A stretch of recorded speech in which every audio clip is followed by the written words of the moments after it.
Make sure you guys hit the subscribe button if you guys are enjoying the content that we're throwing up. And make sure you guys hit the like button if you enjoy the video. And yeah, let's begin. When it comes to the Marvel Cinematic Universe, I think to really kind of kick this off, we should start with Professor X. The person who's cast and that as that role is going to be the character that basically lays the groundwork for like why we believe that the other characters who are playing those characters are brought into the X-Men in the first place, right? So it's going to be one of these things where it's kind of like, we look to him and we say, okay, it makes sense that he would bring in, Wolverine into like the X-Men or something like that. And then who it is that plays Wolverine would have to mesh with this character. So I would say it all really kind of starts there. And so I've given this a lot of thought and really been kind of mulling this over for the last little while. And one of the things I want to talk about here is Patrick Stewart. Under normal circumstances, I would say just bring him back, right? I mean, spoilers for Spider-Man Far From Home. J.K. Simmons comes back as J. Jonah Jameson. So you can do that, right? You can say, okay, J.K. Simmons comes back from like the Sony side of the Spider-Man franchise, and now he's in the MCU and plays that character. But the difference between Jameson and Xavier is that Xavier got a send-off in Logan, right? Like that was basically the end of it. It was the end of his character. It was like, okay, his character progression is done. This is the logical conclusion of his story. He's no longer part of the X-Men. And in reality, because of the way the send-off was done, and because it was done so exceedingly well, I almost kind of don't want him to come back, right? Because it would have felt like the entire progression of Xavier as we followed it, and then like the logical end of his character was all for nothing. And I feel like it would kind of suck to see that happen. So as much as I love the character of Patrick Stewart, and as much as I think he is kind of the definitive Professor Xavier, I wouldn't be on par with bringing him back. So here's my first choice. I actually had to make notes so that I could I could get through this in one piece without rambling all over the place. My first choice here is Bryan Cranston. And the reason why I say Bryan Cranston is because he's a very, very dynamic actor, right? I mean, Cranston, and he's really kind of one of the really popular choice. Him and the second character that I have are two really popular choices to play the role of Xavier, but I think Cranston can pull it off. And the reason why is because of Malcolm in the Middle and Breaking Bad, right? Like those are two of like his big roles. I mean, you saw him like the Godzilla movie, and he was cool there, but in reality, his character in the Godzilla movie was like, what if Walter White was a scientist? And that's really kind of how he appeared in the film. Now, a lot of that's because of the fact that, I think he was more identifiable as like Walter White in Breaking Bad than he was as like the dad of Malcolm in Malcolm in the Middle. What those two roles have shown with regards to Bryan Cranston in Malcolm in the Middle and in Breaking Bad is that he can be a comedian. He can play like a funny character, somebody that you don't really take that seriously, but then he can also play a super serious guy who's not only serious, but also like dangerous, right? Because for those of you guys who follow Breaking Bad, the transition from Walter White to Heisenberg was the stuff of legend. I mean, that show was incredible. Like all the seasons, it was amazing to watch him progress from a guy who was just like, who was like a science teacher that got the worst news ever to running like the biggest drug empire in like the country, right? And so, I mean, it was kind of crazy. Well, I don't know about the biggest, but to have that big of a hand, to have that big of a transition to become that dark.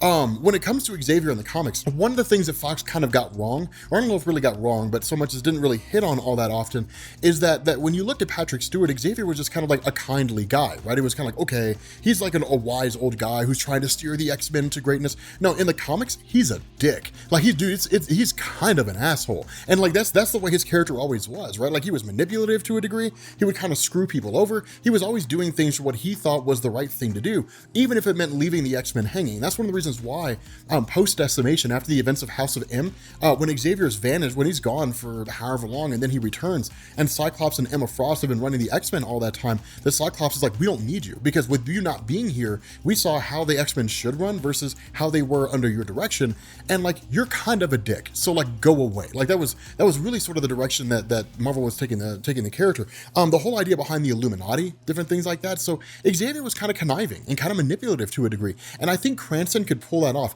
Not only that, Xavier sort of has this kind of commanding persona, right? Like there's a really good instance in Brian Michael Bendis's Illuminati miniseries when they're talking about reforming the Infinity Gauntlet, and when they capture them at the end of the story, Reed Richards is like seduced by like this power of the Infinity Gauntlet and almost succumbs to it. And like the Watcher appears, and the Watcher's like, Reed, you have to stop. And he's like, but like the power though. And like Xavier uses his telepathy to like overpower the mind of Reed and like subtly trick him into believing he doesn't want it. And then Reed puts the gauntlet away. And you only know that because like at the end of the issue, like it kind of zooms in on Xavier's face, and it's like he's the reason why Reed gave it up. But using that kind of manipulative tactic is actually sort of cool, and it's actually pretty interesting. So I think Cranston could really do well with giving us a sort of Charles Xavier that's somewhat manipulative, and then also sort of commanding and dark to a degree. Now, where Bryan Cranston, I think, would play more of like a rough version of Xavier, which is to say more kind of rough around the edges and doing what he believes to be done, and even almost militaristic to a degree.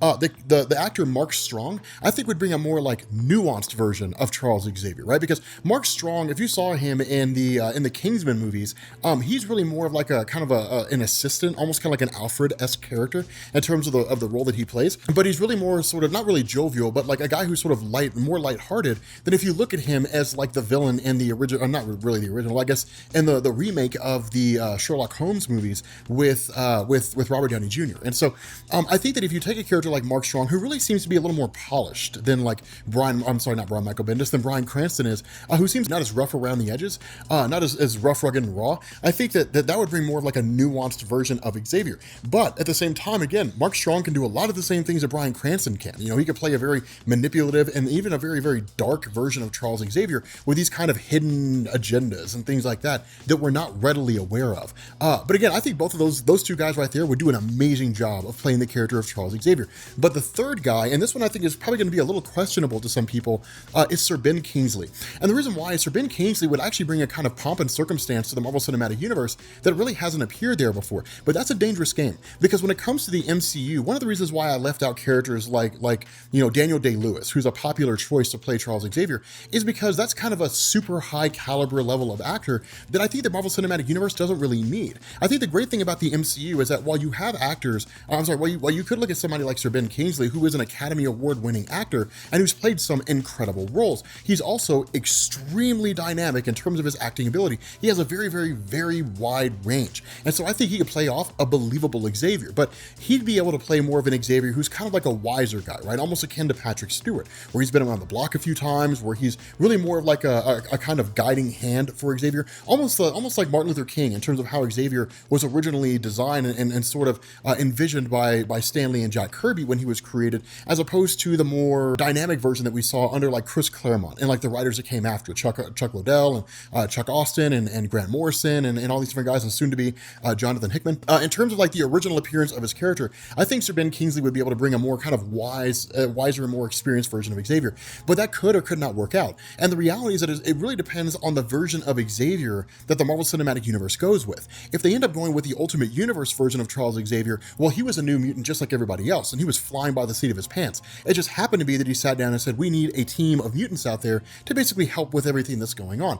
But if they decide to go with the main Marvel Universe version of Charles Xavier, who's been around for a little while, who's been in like a war and different things like that, who fought in the Korean War, where he met Eric Lenscher, who went on to become Magneto, if they decide to grab that version and then say like he's been around for like for a long time, for like a couple decades or a few decades, in terms of knowing what his powers were and being able to use those powers for various possibilities, then you could get a more experienced and wiser version. The other downside to using Sir Ben Kingsley here is that he's an older guy, and what the Marvel Cinematic Universe needs is an actor who can play the character of Xavier for the foreseeable future, right? Who could play like for the next 10 years, if not maybe more, depending on what direction they want to take the X-Men. And assuming that we don't see them for like another 5 to 10 years, then it needs to be an actor who in 5 to 10 years can believably play the character. And I think Mark Strong and Bryan Cranston are both young enough that they could pull it off. And you can kill off Xavier. It's happened a multitude of times. That's one of the things that set the stage for Cyclops to take over as leader of the X-Men, which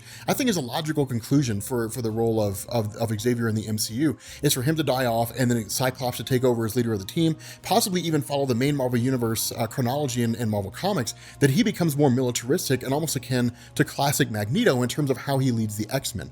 But the fact remains that following Sir Ben Kingsley and kind of the glitter and the glitz and glamour and the kind of Academy Award winning title that goes along with that kind of guy, I don't really know what he's like behind the scenes. It could be he's like Edward Norton, right? I mean, for those of you guys who don't know, when Edward Norton played the original Incredible Hulk, or I guess played Incredible Hulk in the Marvel Cinematic Universe version, one of the reasons why they cut him loose is because the rumor was really he was like a drama queen, right? Like everybody had to cater to the whims and wants of Edward Norton. And while he has played some incredible roles over the course of his acting history, the reality of this is that it is an Edward Norton, right? I mean, he's a great actor, but certainly not a person that I think has the ability to go onto the set of the Marvel Cinematic Universe and say, hey, look, like everybody should do what I want to do because I'm Edward Norton. I think that's kind of lame, but it may be this being Ben Kingsley's like that. I've never really looked into it.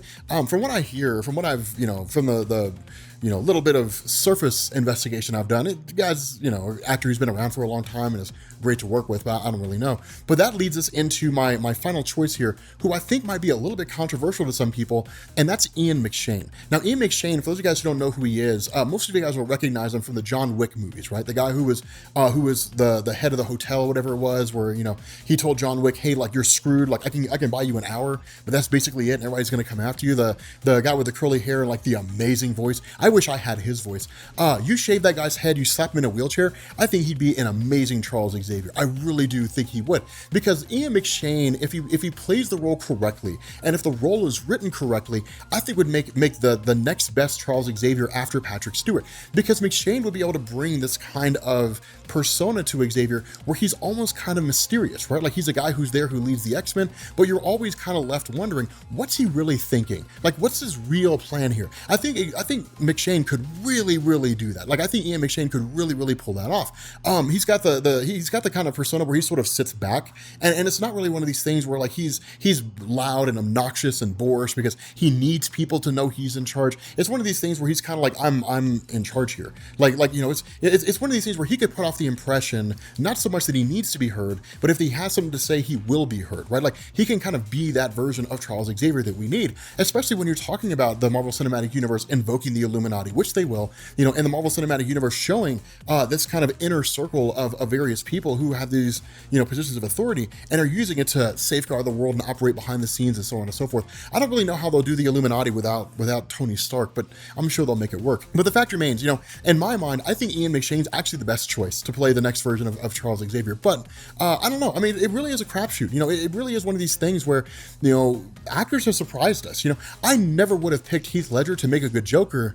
And look at him now. I guess, look at the version of the Joker now. I mean, I never would have picked Chris Evans to be a believable Captain America, or for Robert Downey Jr. to like be a believable Iron Man, but there you go. Like, I mean, you get these actors into these roles that you'd never expect them to play, and they pull it off in spectacular fashion. So again, it's interesting, and it's actually really intriguing. I'm curious, what's your all's take? I want to know what your all's stance is. If you could pick one actor to play Charles Xavier in the Marvel Cinematic Universe, who would you pick? I'm really curious to see what ideas you guys come up with. But with that being said, we're going to bring this video to an end. If you guys are new here to Comics Explained, make sure you all hit the subscribe button to become part of the Rob Corps. If you guys enjoyed this video, make sure you drop a like, and I will catch you all later. Peace.